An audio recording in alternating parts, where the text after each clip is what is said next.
नमस्कार। कभी सोचा है कि ऐसा क्यों होता है कि कुछ लोग पहली ही मुलाकात में एकदम अपने से लगते हैं, जैसे एक खुली किताब हो, और कुछ लोग एक पहेली की तरह? किसी से दोस्ती झटपट हो जाती है, तो किसी को समझने में सालों लग जाते हैं।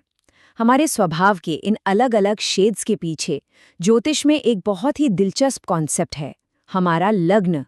तो आज चलिए इसी की दुनिया में चलते हैं और देखते हैं कि ये 12 लग्न हमारी पर्सनालिटी की पहली झलक कैसे तय करते हैं। अच्छा, तो ये लगन आखिर है क्या चीज? देखिए, इसे इंग्लिश में असेंडेंट भी कहते हैं। अब ये हमारी सनसाइन यानी सूर्य राशि से अलग है।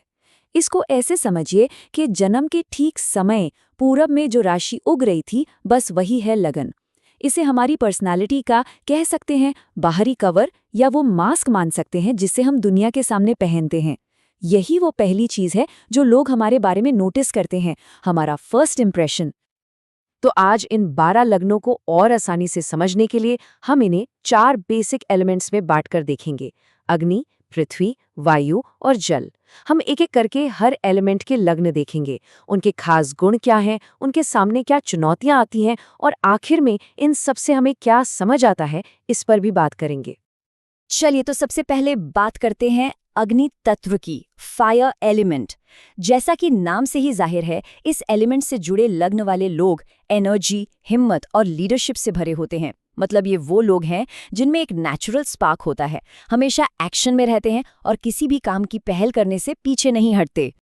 हाँ, तो अग्नि तत्व की ये एनर्जी भी ना 3 अलग-अलग रूपों में दिखती है: मेष, सिंह और धनु।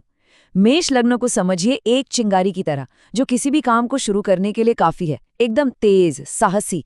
लेकिन हाँ, ये आग गुस्से में भी उतनी ही जल्दी भड़क सकती है। फिर आता है सिंह लग्न। ये उस बड़ी सी आग की तरह जिसके चारों ओर लोग आकर बैठते हैं, मतलब मैग्नेटिक, कॉन्फिडेंट, एक नेचुरल लीडर। बस एक चीज का ध्यान रखना होता है कि यह आत्मविश्वास की आग कहीं अहंकार न बन जाए। और आखिर में है धनु लग्न। ये उस जलते हुए तीर की तरह है जो ज्ञान की तलाश में निकला हो, हमेशा पॉजिटिव, सच बोलने वाला, भले ही वो सच कभी कभी थोड़ा कड़वा क्यों ना हो। तो अग्नि की उस तेज तर्रार एनर्जी के बाद अब थोड़ा जमीन पर आते हैं और बात करते हैं पृथ्वी तत्व की। और जैसा कि नाम से ही पता चल रहा है, इस एलिमेंट के लगन वाले लोग बहुत स्टेबल, पेशेंट और प्रैक्टिकल होते हैं। इनका नजरिया एकदम ग्राउंडेड होता है, हवा में बातें नहीं करते। अब पृथ्वी तत्व की ये जो स्थिरता है, इसके भी 3 अलग अलग अंदाज हैं। सबसे पहले वृषभ लग्न। ये उस ठोस जमीन की तरह है जिस पर एक खूबसूरत, आरामदायक घर बनता है, एकदम स्थिर, आर्ट लवर। लेकिन हाँ, दुनिया की अच्छी चीजों से इन्हें लगाव होता है। फिर आता है कन्या लग्न। ये उसी घर की परफेक्ट मैनेजमेंट है, मतलब हर चीज का विश्लेषण करने वाले, बहुत मेहनती, पर छोटी छोटी डिटेल्स को लेकर थोड़ा परेशान भी हो जाते हैं। और आखिर में है मकर लग्न। ये उस घर को एक बड़े एम्पायर में बदलने का इरादा है। बहुत हार्डवर्किंग, अपने लक्ष्य को लेकर फोकस्ड, लेकिन इमोशंस को अक्सर काम से दूर ही रखते हैं। चलिए, अब जमीन से उठकर हवा में चलते हैं। हमारा अगला एलिमेंट है वायु तत्व। ये एलिमेंट है विचारों का, बातचीत का, सोशल कनेक्शंस का। तो जाहिर है, इस तत्व से जुड़े लग्न वाले लोग आइडियाज, कम्युनिकेशन और लोगों से घुलने मिलने में उस्ताद होते हैं। तो वायु तत्व यानी बुद्धि और संवाद, इसके भी 3 अलग-अलग रूप हैं। मिथुन लग्न को आप उस तेज हवा की तरह मान सकते हैं जो हर दिशा से जानकारी और गपशप बटोर लाती है। बहुत बातूनी, हमेशा कुछ नया जानने की इच्छा, लेकिन एक जगह टिकना इनके लिए थोड़ा मुश्किल हो जाता है।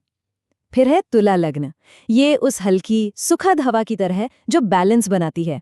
ये रिश्तों को बहुत अहमियत देते हैं, लेकिन हर चीज के दोनों पहलू देखने के चक्कर में फैसला लेने में अक्सर देर कर देते हैं। और आखिर में आता है कुंभ लग्न।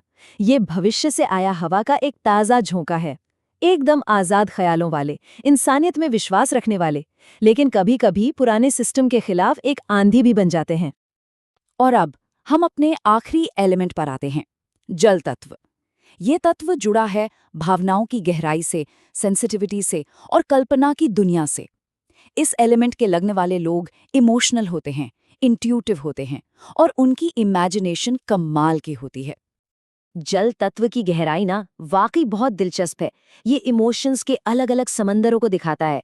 जैसे कर्क लग्न, ये उस शांत झील की तरह है जो अपने परिवार को, अपने लोगों को सेफ रखती है। बहुत सेंसिटिव और केयरिंग, लेकिन हाँ, इनका मूड भी चांद की तरह घटता बढ़ता रहता है। फिर है वृश्चिक लग्न।